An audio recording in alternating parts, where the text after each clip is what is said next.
Okay, so I'm gonna use VS Code here to sort of go through these things, but you can, as I showed you, you can download a zip file with all these things, the different tutorial materials separately.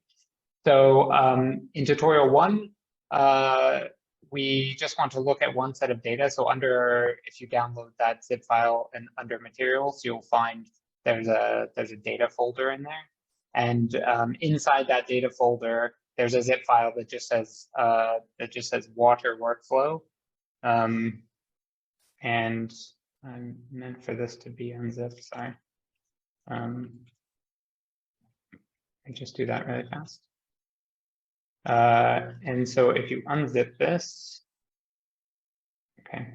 If you unzip this, you'll see several directories. And if you're familiar with GROMACS, if you go inside of one of these, you'll see that these are input and output files from a GROMACS simulation. So there's an energy minimization, an equilibration, and then a production run here. And then there's a workflow file, and I'll talk about this later, which essentially connects these in a way that Luca was indicating in his overview.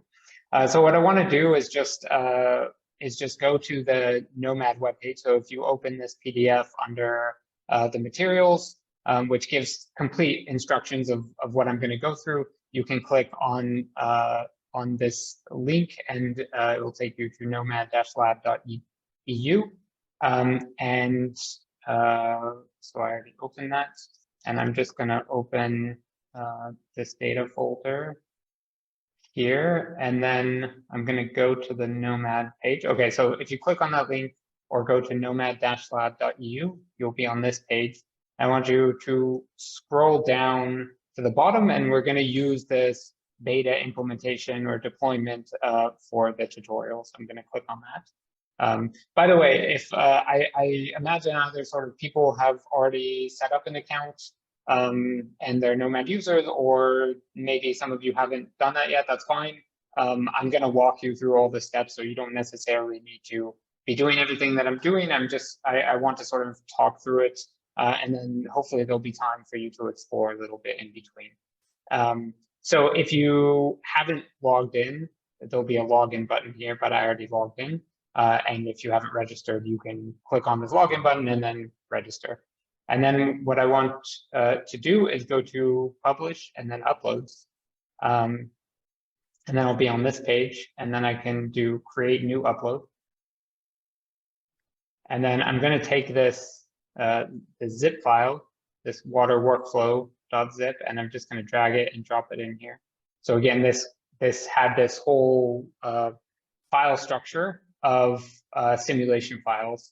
And you can see here that Nomad has identified what we call the main files. And for GROMACS, these are log files.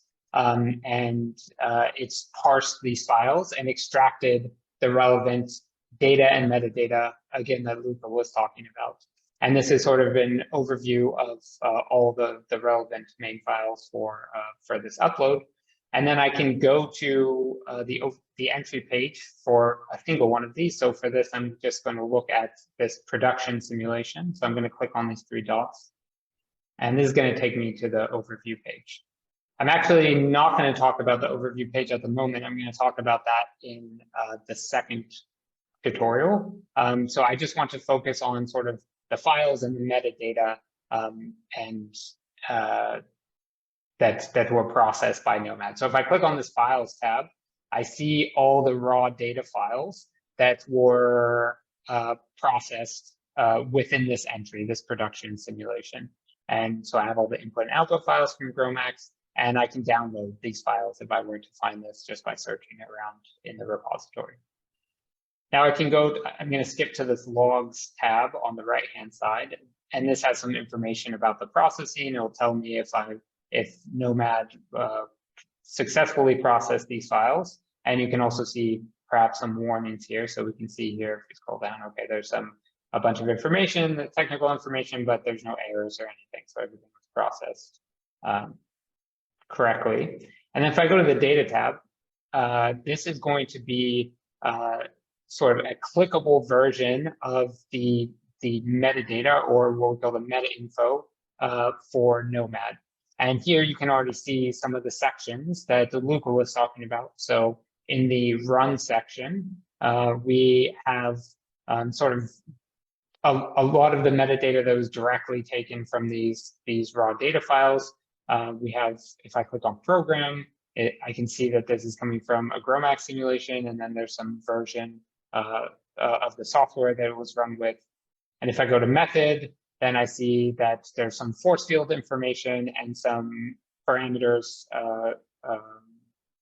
about the atoms. And so if I click on this, I can search through. This is a list of all the atoms, and then some parameters that are associated with them, like, so this is a label that was used within this force field, and also the mass and charge.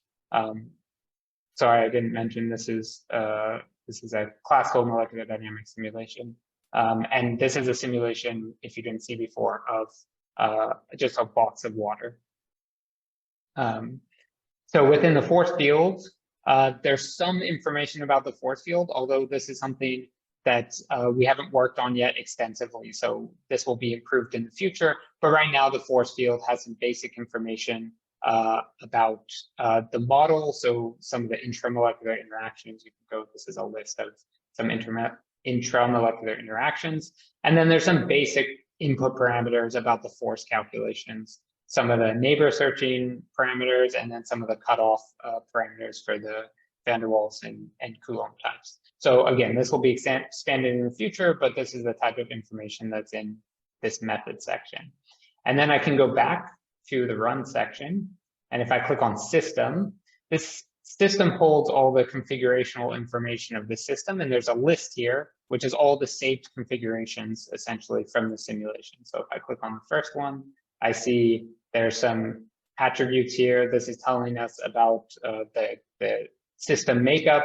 So this will be something also that we expand. I'll show you that more of the relevant information for molecular systems are shown in what I'll refer to as the topology, or the grouping of molecules, and I'll show you that in a second. But first, we can go under the atom section here of this first saved configuration. We'll get this pop-up if we want to visualize the system, so we can do that in this case. And we see that we have this box of water molecules as advertised. We'll also see this visualizer in the overview page, which we'll look at in the next tutorial. And then here are the different attributes, atom attributes that are saved. So things like positions, velocities, and the box vectors. So we can click on that to see, but these are the types of quantities that are saved in under atoms. And you may notice already, if you're not a Nomad user, that this information is stored in sort of, so we have a list of the configurations, and then we have attributes. So it's sort of like a list of dictionaries to access this meta info. And you might, if you think about it for a while, you might say, oh, this is not that convenient for me to do analysis, because I typically, to do trajectory analysis, I want to have just, right, like positions and then an array of positions. And so I'm going to talk about that in the third tutorial, where I'll show you some tools that we've developed to convert this native Nomad meta info into a very convenient data structure for doing analysis. Okay, so then we have this atom group section, and this is the section which holds this sort of hierarchy of molecular information. So we're using the bonds within the classical force field to define molecules, and then we're sort of storing the molecules in a hierarchy so that we can very quickly see what this system is made up of. And I'll show you in the overview page again how we're using this for some of the visualization tools. The convention right now for these parsers, for example, the GROMACS parser, it's going to group together first at the highest level all molecules of the same type. So in this case, we just have one molecule type, which is the solvent molecule. This is the name is actually given within the GROMACS input file. So this is named by the user. And so these solvent molecules, we can see there's 216 of them. We have sort of a compositional formula at this level of the hierarchy.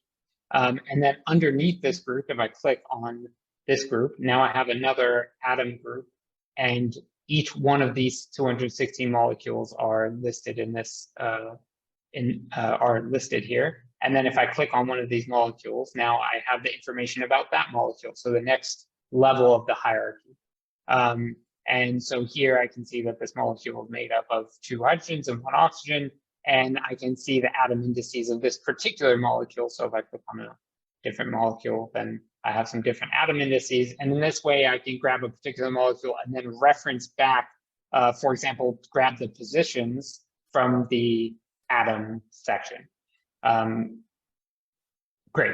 And in the case that we have, there's right now in this example, there's a molecule group, which is all molecules of the same type, and then a molecule. And if our molecule was a polymer, then we would also by default have a monomer group and monomers, and I'll show you that. I'll show you that in a bit. I just want if someone can tell me if there's an urgent question or something, because I can't really see the chat. Yeah, there is a question in the chat. Do you want me to read it for you? Yes, please read it. Yeah.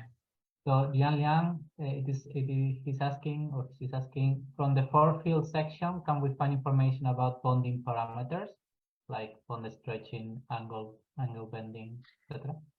Yeah. So right now there are, as I sort of indicated, but didn't explain, in this force field section under model, there's, I don't want to open this list because it's really big. Oh, actually, it's okay. Okay. So under here, there'll be, okay, there's some problem. All right, yeah, again, this is not, this will be expanded in the future, but under that section, normally there would be bond and angle parameters, but this is really not completely fleshed out yet. And so in the future, we'll either be expanding this data structure ourselves or connecting with some other software projects who are working on explicitly storing force fields in a rigorous way. For example, the OpenKim repository. So this is something that's sort of in development. But in principle, yes, that's where you would find bond and angle parameters. Okay, so I want to go back to this run section and go to the calculation section. And under calculation, you also have a list. And this list, in this case, corresponds to the list that we saw under system. So these are different configurations, and then this stores some properties of those configurations. For example, thermodynamic properties like the pressure and temperature, or different energy contributions or forces for that configuration. And in general, though, these 2 lists don't have to correspond.